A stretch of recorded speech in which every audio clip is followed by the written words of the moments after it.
On June 29, 2025, 12 Russian cruise missiles roared from the icy waters of the North Atlantic, skimming just 60 feet above the surface at nearly 600 miles per hour, heading straight for a major American airbase in England. Inside that base sat over $6 billion worth of the US's most advanced stealth fighter jets and nearly 1,200 American servicemen, many still asleep. What followed was unlike anything seen in generations. Within 48 hours, US B-2 and B-1 stealth bombers streaked through the polar night, delivering massive bunker-busting ordnance so powerful they triggered earthquakes for 100 meters away. Entire underground arsenals vanished in blinding detonations, and 200-foot-high fireballs lit the Russian Arctic coast. Intelligence sources whispered that Russia's losses were staggering. Even as U.S. carrier strike groups surged north and defense alert levels climbed to heights unseen in over 60 years, full-scale war somehow never erupted. But the question remained, how close did we come to global catastrophe? And if this happens, again, will America strike even harder? The attack for 17 a.m., June 29, 2025, 3 Russian Boer-class submarines, each displacing over 24,000 tons, broke silence beneath the North Atlantic, hidden under 1,000 feet of icy water. In perfect synchronization, missile hatches blew open. In less than 30 seconds, 12 caliber cruise missiles burst from the waves, leaving towering columns of steam and fire, then leveled off just 20 meters above the ocean. Each missile carried a 450-pound high explosive warhead and its own strike coordinates designed to saturate and overwhelm defenses. Flying low enough to whip up whitecaps beneath their bellies, they streaked west to east, their radar profiles vanishing and reappearing like phantoms. Norwegian early warning stations were the first to detect the fast-moving contacts, triggering NATO's highest northern defense alert. Yet their terrain-hugging flight paths baffled tracking systems. By the time they crossed the North Sea, the lead missiles were just 7 minutes from England. For 23 a.m., British coastal radars at Suffolk lit up with a wall of inbound threats. 12 cruise missiles fanned across a 15-mile-wide attack front. Base alarms at RAF Lakenheath screamed to life as searchlights and sirens cut through the darkness. Entire batteries swiveled desperately, searching for solid locks. 3 minutes later, the first missiles tore over farmland at treetop height, engines shrieking like ripping canvas, windows shattered across rural Cambridge as shockwaves rolled through the countryside. For 28 a.m., all 12 calibers plunged toward the American air base. Runways, fuel farms, and hangars lay in perfect grid alignment below. In seconds, Europe was closer to disaster than it had been in a lifetime. If you had been in command, would you have ordered an immediate counter-strike corps pushed for emergency peace talks? The defense for 24 a.m. seconds after confirmation of the inbound swarm, RAF Lakenheath entered full lockdown. Sirens wailed. Red strobes flashed over rows of parked F-35s, and ground crews sprinted for hardened shelters. Along the perimeter, for Patriot PAC-3's batteries stood ready, each launcher armed with 16 interceptors. Their radar dishes burned hot with data feeds. 15 miles north, a British Sky Sabre site near Thetford Forest spun its giraffe radar at 60 RPM, painting multiple missile tracks. Operators fired 8cam interceptors, their vertical launchers spitting fire into the pre-dawn darkness. Over the North Sea, an American E-3 Sentry AWACS broadcast constant updates, feeding precision data straight into Patriot fire control computers. Nearby, 2 F-35A Lightnings raced in on full afterburner, HUDs flashing with threat indicators, and internal bays loaded with AIM-120DM ROMs for any leakers. For 26 a.m., the first defensive line hit home. For calibers were obliterated midair by PAC-3 interceptors, raining debris across quiet pastures.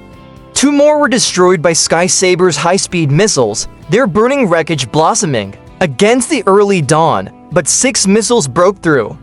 For 27 a.m., the surviving calibers cleared the final ridge only 40 seconds from impact. Patriots scrambled to reload, but time was gone. For 28 a.m., two missiles slammed into the base's outer fuel depot, detonating in a roaring fireball 700 feet high. Another ripped through a maintenance hangar, folding its steel frame like paper. The rest struck taxiways and an old storage area, shattering reinforced windows in hardened aircraft shelters. Amazingly, no American or British personnel were killed, a testament to rapid emergency drills and the protection of reinforced bunkers. 23 American service members suffered shrapnel wounds and burns, several in critical condition. At RAF Lakenheath, two F-35s were left heavily damaged, their fuselages warped, scorched, and partially gutted by fire. Thick columns of black smoke billowed over Suffolk as emergency crews swarmed the blazing tarmac. Across operations centers in Europe, US and NATO generals watched the live drone feeds in grim silence. Russia's strike hadn't annihilated the base, but it had drawn blood, a deliberate blow to America's presence in Europe. Not a knockout, but a provocation demanding a decisive and overwhelming response. That answer was already in motion, and it would change everything. You're still with me, right? Then let's see exactly how America struck back. And if you're into these hard facts and battlefield breakdowns, hit that like button and subscribe. There's more to come. Just hours after Russia's strike on RAF Lakenheath, the Pentagon authorized a counterattack unlike anything seen in years. At 7:40 p.m. EST, June 29, 2025, 5 bombers lifted off from American soil, 3 B-2 Spirits from Whiteman Air Force Base in Missouri, and to Next Generation B-21 Raiders from Edwards Air Force Base in California. Each aircraft carried a single weapon, the 30,000-pound GBU-57 massive ordnance penetrator, designed to punch through 200 feet of reinforced concrete before obliterating anything beneath it.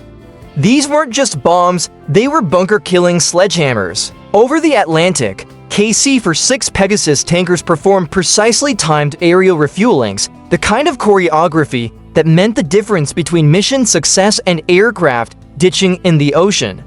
Above it all, an RQ-180 stealth reconnaissance drone ghosted through the sky, silently mapping Russia's Kola Peninsula.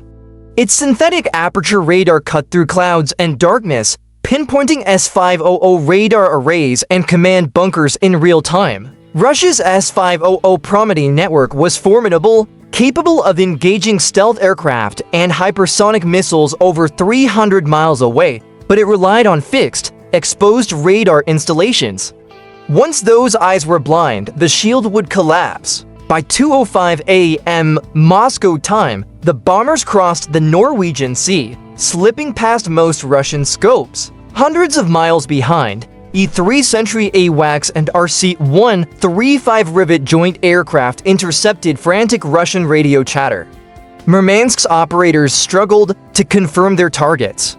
By the time they knew for sure, the US strike package was all ready. Overhead, at 2:17 a.m., all 5 bombers released their payloads from 40,000 feet.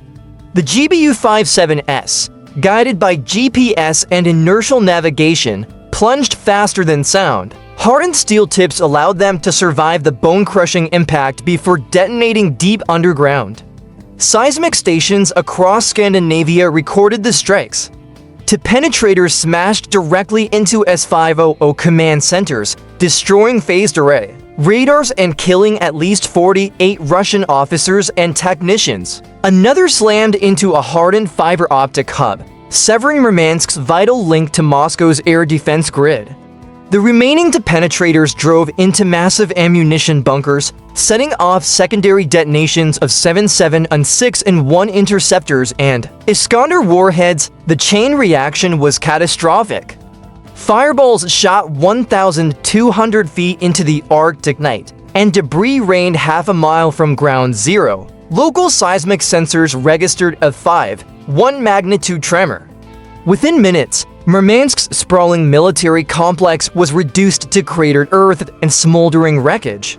Over 120 Russian personnel were confirmed dead in the initial count, with dozens more trapped or missing in collapsed tunnels. Flames poured from shattered bunker doors, casting an eerie orange glow over the frozen coastline.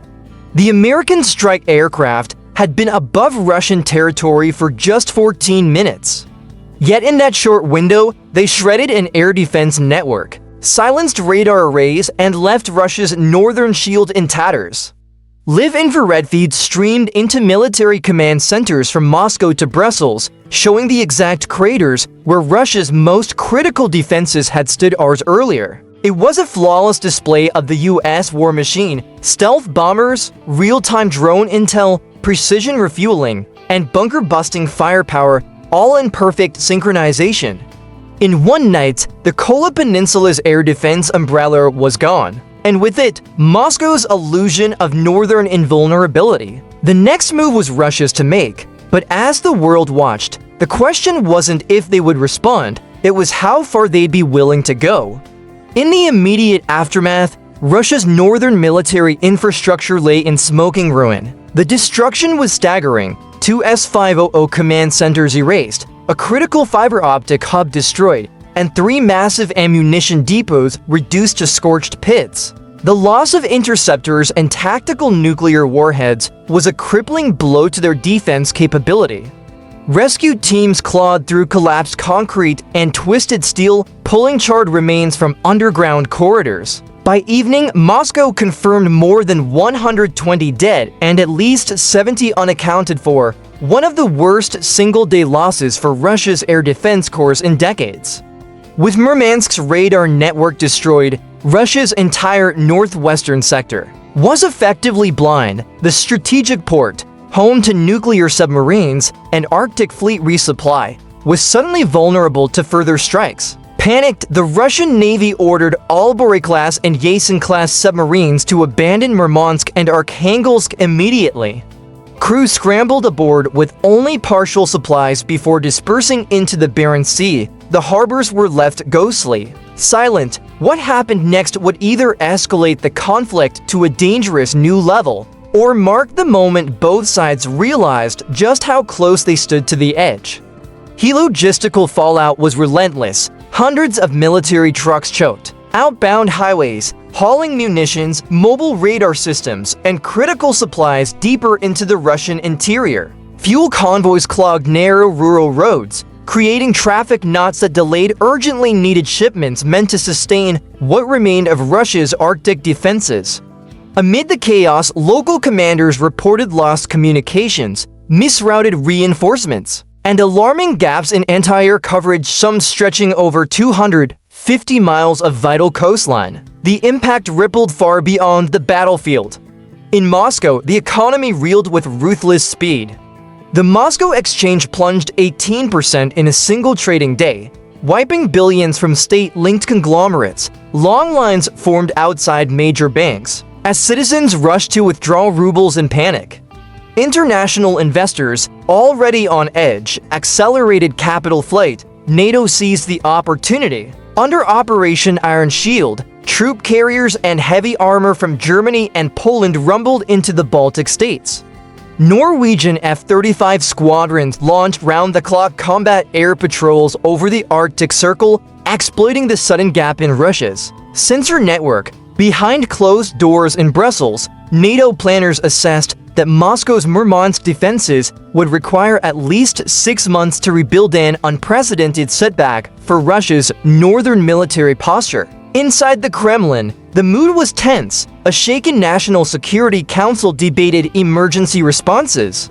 Some generals demanded direct missile strikes on NATO troop concentrations in Latvia and Lithuania. Others urged covert sabotage operations, fearing that open retaliation could spiral into a nuclear confrontation. One truth was undeniable: America's precision strike had not only gutted Murmansk's military backbone, but also dismantled Russia's northern strategy, forcing the Kremlin to fight blind and rethink every move. As NATO pressed its advantage on all fronts, the Kremlin moved to show resolve. By the morning of July 1, 2025, Russia's Ministry of Defense had placed multiple Iskander brigades in Karelia and near the Finnish border on their highest readiness level.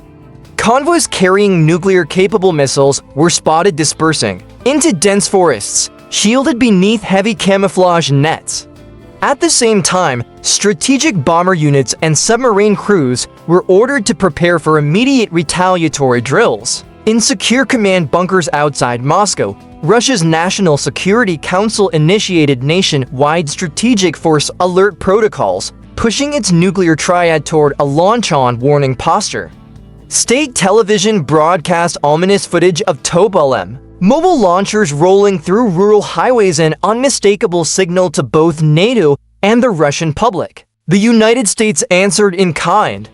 The Pentagon raised its nuclear alert status to DEFCON to the highest level since the 1960 to Cuban Missile Crisis, placing American nuclear forces just one step from wartime launch protocols to additional carrier strike groups centered on the USS Gerald R. Ford and USS Harry S. Truman surged into the Norwegian Sea. Their flight decks swarmed with armed F-18s and surveillance drones, projecting overwhelming air and sea power. Across Europe, NATO's rapid response brigades dug into fortified positions from Estonia to Romania.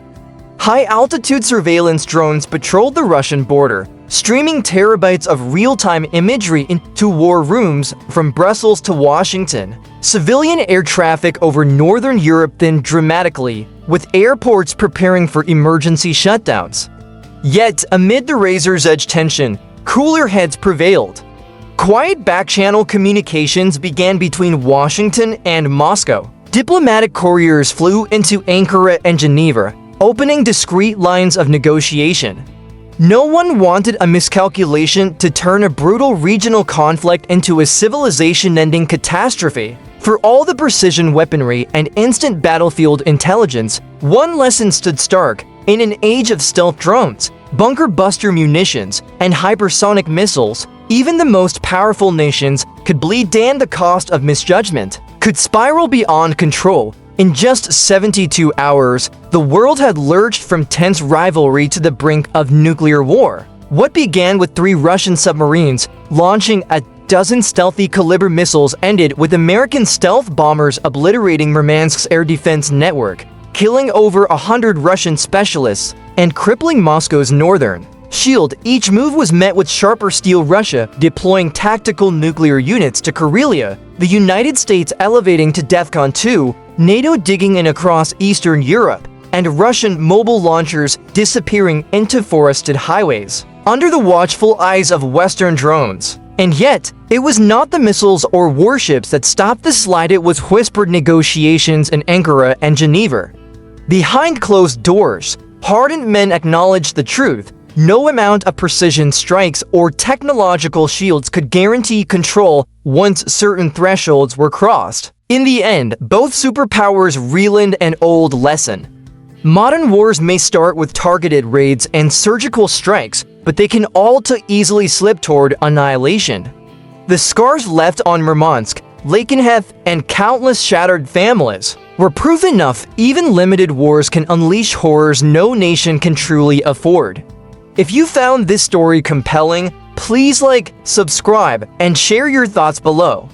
Your support helps us continue to bring you vital, in-depth reporting on the U.S. military.